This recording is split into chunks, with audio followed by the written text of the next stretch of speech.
Hi! In this video, you will learn how to make a simple Bitmoji scene or classroom.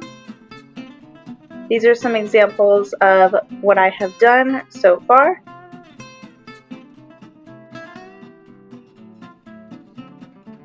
One of my biggest suggestions is have at least a couple slides of what you could probably call a mood board or an inspiration board, and then you will have a slide that is blank. So go ahead and do that now.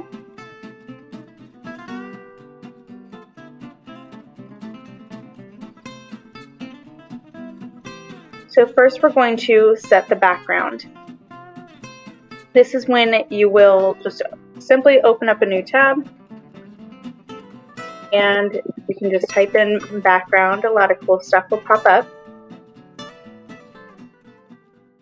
And I really like doing brick background, so I'm going to search for a brick background. I found this black brick that I have not used in any of my other slides before, so I'd like to try that out. You're going to want to save it because we will be setting this as our background. So you click background, choose image, and then drag and drop the image that you want to use for your background. And this will act as your wall. So it fills the page, it looks nice, and now you just need to search for your flooring. I tend to like the wood flooring, so I'll say wood background.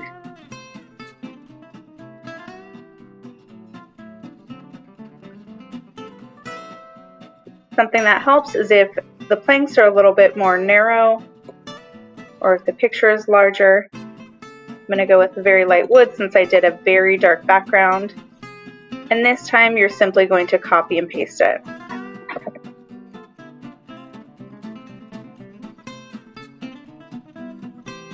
When your image is large, it's a little bit easier to stretch it without distorting the picture.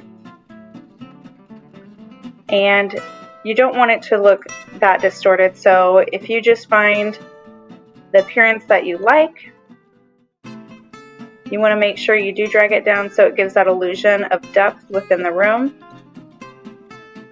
So I like it about there, and then you can just crop it down.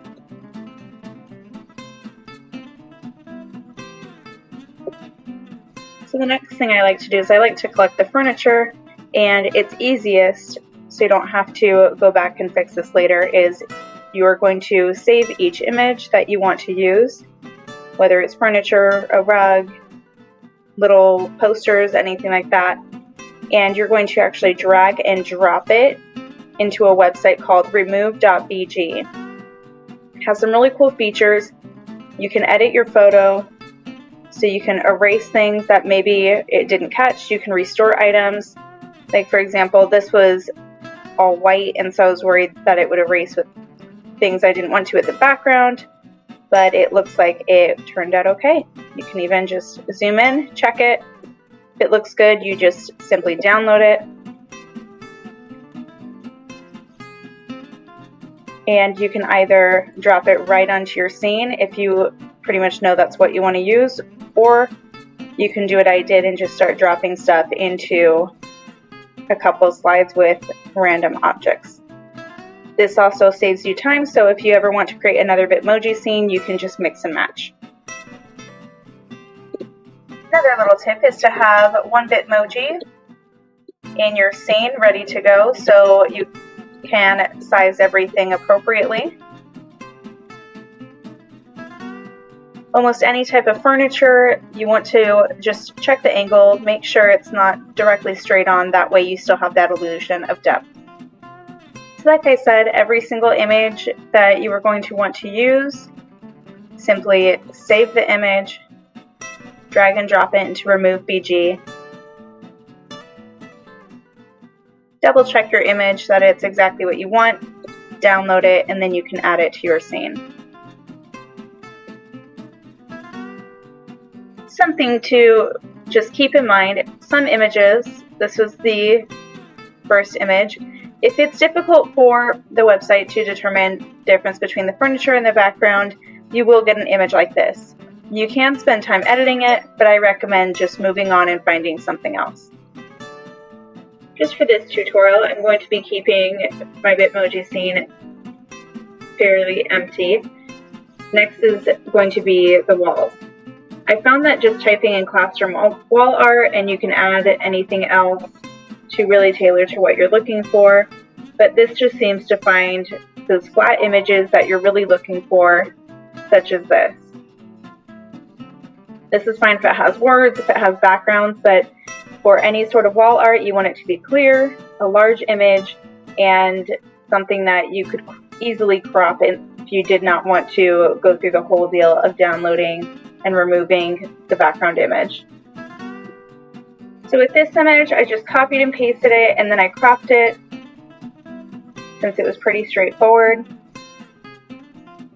I'm just going to make it small. I like to keep it a little bit larger, so at least there's a purpose. It's able to be seen, so if I did want to put anything more educational on it, I can.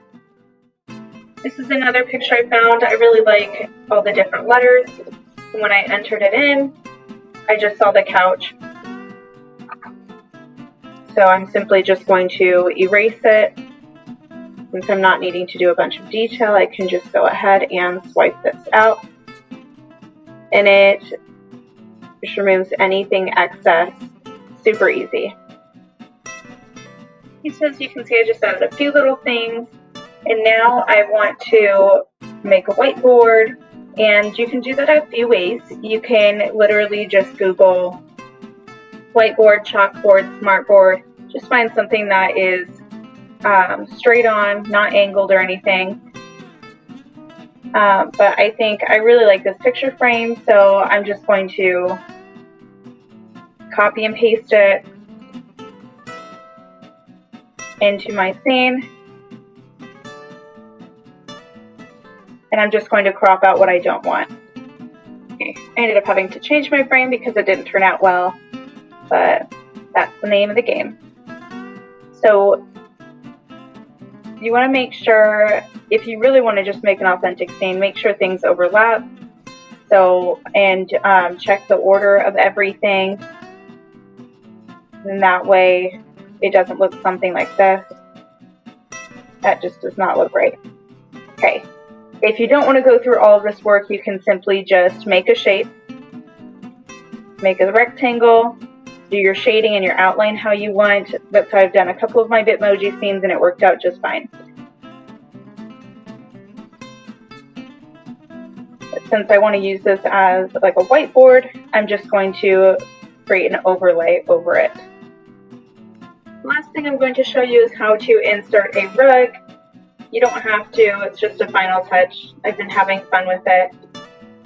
I found that using rug runners seems to work best, so things don't look distorted, but obviously you don't have to use a rug at all if you don't want to.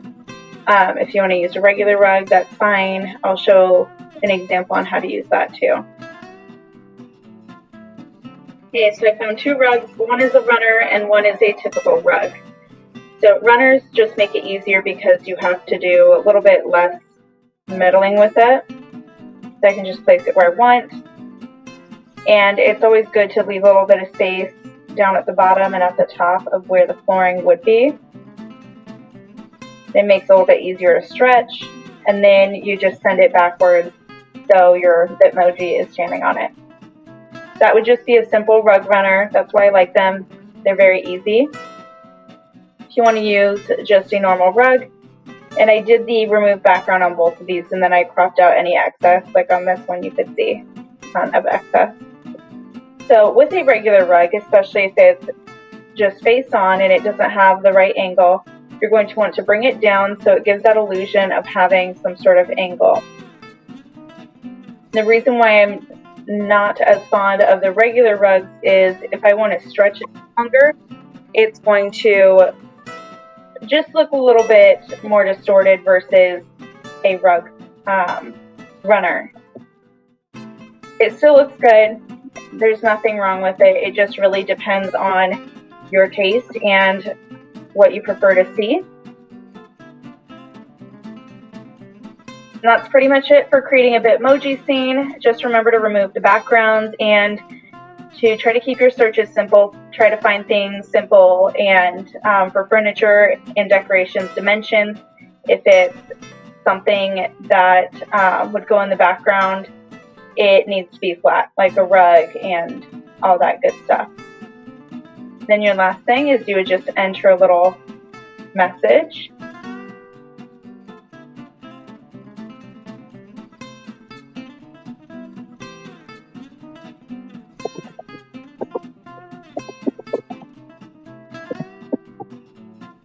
Thanks for watching. I hope that gets you excited for creating a Bitmoji scene and just see how much easier it is.